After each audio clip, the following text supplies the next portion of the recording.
This report includes graphic content. Viewer discretion is advised. Sunarse is not this woman's real name. And no one, not even her family, knows what happened to her. My family was poor. I had to drop out of school, she tells us. I met many successful migrant workers, and their stories enticed me.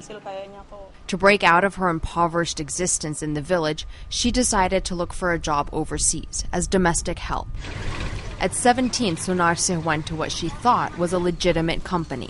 There, she says, she was hand-picked by a Saudi man who wanted a tall, brown-skinned, virgin maid.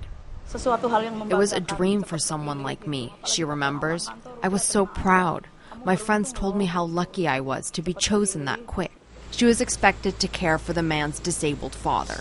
2 weeks after she arrived, the horrors began.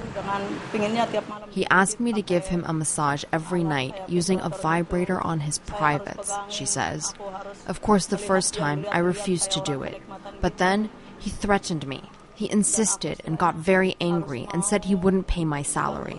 She says his 9 sons also molested her. She tells us how she eventually ran away and ended up in a shelter in Saudi Arabia run by Indonesians. She thought she'd been saved. They promised to get me a job that would get me more money than before, she says. They told me to dress up because the employer was a foreigner. Instead, she says, she was sold to a pimp for about $1,300, a sex slave. For more than a year, her life would be living hell. She says she was violently raped and sodomized. I felt like I was dying. It would have been better for me to commit suicide, she remembers. I was humiliated. They treated me like an animal. She says she only managed to escape when Saudi police raided the operation. She was detained for 6 months and deported. UNICEF estimates that around 100,000 women and children are trafficked yearly as sex slaves, both within and outside of Indonesia. The more reputable agencies are equipping their migrants with the basics of self-defense, along with the skills they'll need to be high-quality domestic help.